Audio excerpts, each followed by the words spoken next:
Rouffignac Cave, France, 13,000 years ago. On the ceiling of chamber A1, 174 centimeters above the floor, someone dragged 3 fingers through soft clay. The marks are still there, preserved in limestone like a fingerprint at a crime scene. Here's the problem. The fingers belong to a 3-year-old child.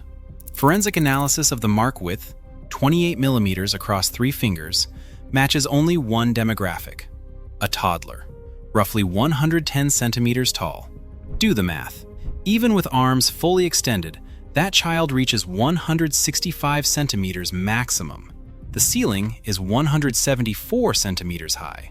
The child physically cannot make that mark alone, which means an adult carried them, held them up, positioned their small hand against the clay while standing in near total darkness, breathing oxygen-depleted air 730 meters from the cave entrance. The question isn't whether this happened. The forensic evidence is absolute. The question is why. For a century, archaeologists dismissed these marks as noise. The Abbé Henri Breuil, the godfather of cave art research, called them parasitic lines. He literally referred to them as macaroni, visual clutter that distracted from the real art. The mammoths, the bison. He was looking at the wrong thing. In 2000, researchers Kevin Sharp and Leslie Van Gelder developed a new methodology. They treated the finger marks not as art, but as trace fossils, crime scene evidence frozen in clay. The technique is simple. When you drag your hand through soft material, your index, middle, and ring fingers move as a unit. The width of those 3 fingers together, the 3-finger fluting width, correlates directly to hand size. Hand size correlates to age. They measured thousands of modern hands. Children, adolescents, adults. The data created hard thresholds. Adults almost never measure below 34 millimeters. Adolescents fall between 34 and 38 millimeters. Young children, ages 4 to 7, measure 26 to 30 millimeters. Anything below 26 millimeters is a toddler. At Rouffignac, they found marks measuring 20 millimeters. That's a 2-year-old. The methodology goes further.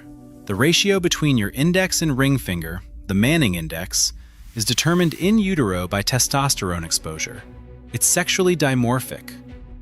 The finger profiles in the clay are clear enough to determine not just age, but biological sex. One individual appears across 6 different chambers. A 5-year-old girl.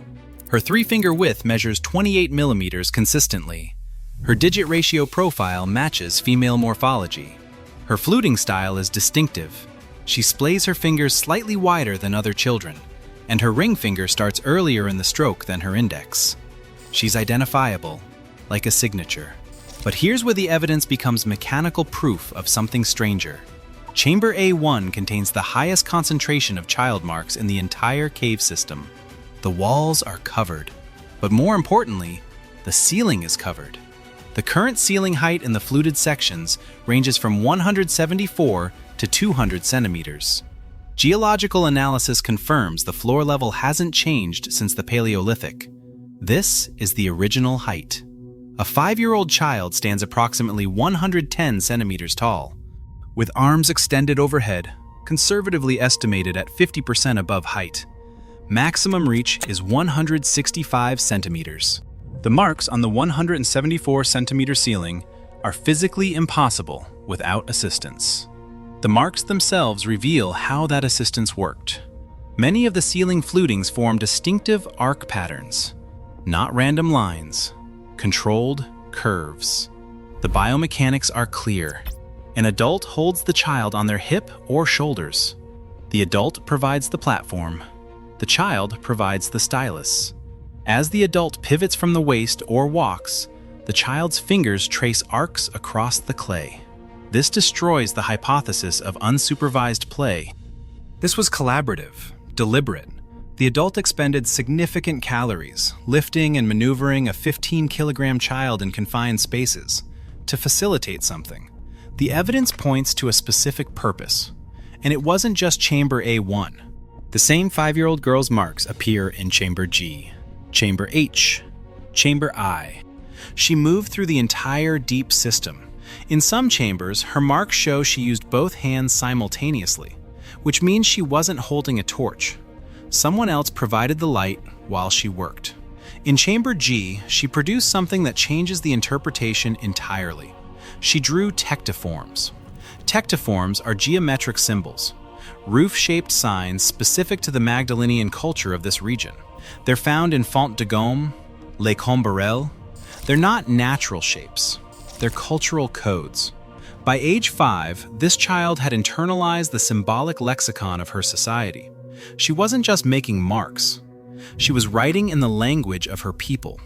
But learning this language required entering a classroom that was actively trying to kill her. To understand why adults would carry toddlers into these chambers, you need to understand what those chambers actually are. They're not galleries. They're gas traps. Rouffignac extends 730 meters from its single entrance. The decorated chambers are in the terminal zones, the deepest, most remote sections of the system. These are confined spaces with minimal ventilation. The baseline atmosphere at the surface contains 21% oxygen and 0.04% carbon dioxide. In the deep chambers of Rouffignac, those numbers change. Computational modeling of cave atmospherics during Paleolithic occupation, accounting for torch use and human respiration, reveals catastrophic depletion. Within 15 minutes of active torch burning in a terminal chamber, oxygen levels drop below 18%. In particularly restricted passages, concentrations fall to 11%. Some models show levels as low as 9%. That's approaching the lower limit of human survivability. The mechanism is straightforward physics. Burning torches consume oxygen and produce carbon dioxide. In the open air, lighter oxygen molecules rise and heavier carbon dioxide sinks, creating stratification. Fresh air enters at ground level, exhaust vents upward. In narrow cave passages, this stratification collapses. The gases mix throughout the vertical space. Oxygen-depleted air accumulates. The deeper you penetrate, the worse it gets. Lighter oxygen molecules preferentially migrate back toward the entrance. Heavier carbon dioxide accumulates in the terminal zones. The physiological thresholds are well documented. At 14.5% oxygen, the brain triggers a hypoxia response, dopamine release. The subjective experience includes euphoria, visual distortions, and auditory hallucinations, out-of-body sensations. Simultaneously, carbon dioxide enrichment creates hypercapnia. At concentrations above 0.5%, easily achieved in occupied cave terminals, breathing becomes labored. At 3%, respiratory distress begins. Headaches, auditory distortion. At 5%, confusion and disorientation set in. For children, the effects accelerate. A 3-year-old has a basal metabolic rate significantly higher than that of an adult. Their respiratory frequency is 20 to 30 breaths per minute, compared to an adult's 12 to 20.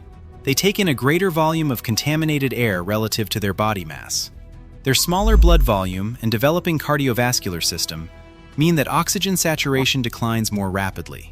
Hypoxia hits them first, harder. In a cave environment where adults are experiencing mild euphoria, a drunken state that masks danger, the children are approaching neurological crisis. The adult feels invincible. The child is suffocating. Modern cave explorers report subjective phenomena even without torches: dizziness, altered perception, visual anomalies. With the added oxygen consumption of Paleolithic torch technology, the effect would be profound. The caloric cost compounds the puzzle. An adult carrying a 15-kilogram child through 730 meters of uneven passages, navigating obstacles in near darkness, burns significant energy. The adult must thermoregulate in the constant 13 degrees Celsius cave temperature while supporting additional mass. The child, being carried, contributes nothing to forward progress. This is high cost. No apparent benefit. But what if the environment itself was the point? The darkness, the oxygen depletion, the disorientation, the fear. Unless those conditions were necessary to make whatever lesson was being taught permanent. The neurobiology of memory formation provides the answer. The human brain between ages 3 and 7 is not a miniature adult brain. It's a different organ entirely. During this window, the hippocampus undergoes radical restructuring. The hippocampus is the brain's cartographer. It builds cognitive maps. Specifically, it enables allocentric spatial navigation. Navigation based on fixed relationships among landmarks, rather than on one's own body position. Toddlers navigate egocentrically. The door is to my left. The tree is behind me. Everything is relative to their body. Around age 7, the brain shifts. The door is north. The tree is 50 meters from the river. This is allocentric navigation. It requires a different neural architecture. The shift happens through the maturation of place cells and grid cells in the hippocampus. Place cells are neurons that fire when you occupy specific locations in space. They're not triggered by what you see. They're triggered by where you are. Grid cells create the coordinate system, a hexagonal lattice that tiles across the environment like graph paper. These systems come online during the preschool period, and they're shaped by experience. The critical factor is synaptic pruning. The young brain generates excess neural connections. During ages 3 to 7, the brain eliminates the connections that aren't being used. The pathways that fire repeatedly, that prove useful, are strengthened and myelinated. The rest are cut. This is the biological window for spatial imprinting. A deep cave is the ultimate three-dimensional puzzle. It's featureless, dark, disorienting. Every passage looks identical. There are no visual landmarks in the way surface environments provide them. No sun position, no distant mountains, no tree lines. Navigation requires pure spatial memory. You must encode the relationships between turns, descents, and chambers. You must build the map internally. For a child in the critical window, this forces the hippocampus to work at maximum capacity. The place cells and grid cells are firing constantly, encoding every spatial relationship. The neural pathways being formed during this experience are the ones that survive pruning. But spatial encoding alone doesn't explain the permanence. The second mechanism is stress-enhanced memory consolidation. The amygdala, the brain's threat detection system, sits adjacent to the hippocampus. When the amygdala detects danger, it releases norepinephrine. This neurochemical acts as a memory fixative. It tells the hippocampus, whatever you're encoding right now is survival critical. Lock it in. The deep cave activates the amygdala relentlessly. Darkness, oxygen depletion, echoes, disorientation. The child's stress response is engaged the entire time. Every spatial relationship encoded during that experience gets chemically tagged as essential. The memory doesn't just form, it becomes permanent. This is fear conditioning applied to spatial learning. The surface world was featureless tundra in winter, dense forest in summer. No GPS, no maps, no second chances. Groups that could navigate, that could find the seasonal shelters, the water sources, the game migration routes, survived. Groups that got lost, died. In this light, the cave was a simulator. The finger flutings weren't the curriculum, they were the mnemonic device. Each mark the child made became a spatial anchor, a tactile memory linked to a specific location. When that child returned to the cave as an adult, the marks would trigger the entire spatial map. The neural pattern would reactivate. The brutality of the environment made the lesson unforgettable. The hypoxia, the fear, the darkness. These weren't obstacles to teaching, they were the teaching method. In this light, the cave wasn't teaching children to make art. It was teaching them to navigate a lethal environment without panic, to control their breathing when oxygen is scarce, to move carefully when a fall means death, to memorize complex three-dimensional spaces in complete darkness. These are the exact skills required to survive Ice Age Europe. And the evidence suggests this wasn't isolated to Rouffignac.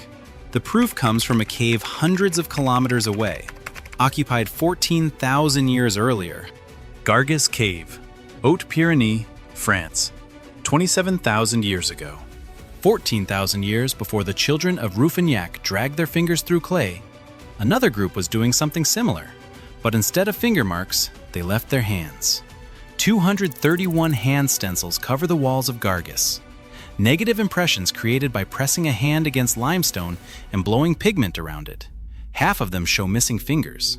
For a century, the accepted explanation was grotesque: ritual amputation. Archaeologists believe these people were systematically cutting off their own fingers. For mourning rituals? For the gods? for reasons we could only imagine as savage. The alternative theories weren't much better. Frostbite, leprosy, gang initiation through mutilation? The biomechanics prove otherwise. When researchers analyzed the hand configurations using modern anatomical constraints, they found something impossible. Every single mutilated hand at Gargus can be replicated by a healthy hand folding specific fingers against the palm. The middle and ring fingers share a tendon. It's biomechanically difficult to bend one while keeping the other straight. The Gargus stencils follow this rule perfectly. There are no configurations that violate human hand mechanics. More importantly, the thumb is present in 98% of cases. At Gargus, it's systematically preserved. The reason is mechanical. To make a clear stencil, you must press your hand flat against the wall. Without the thumb, the palm is unstable. The thumb isn't spared for ritual reasons. It's required for the technique. The hands aren't mutilated, they're sign language. Modern hunter-gatherer groups use extensive hand signals during hunts to avoid startling game. The different finger configurations at Gargus likely represent a permanent record of these ephemeral signs.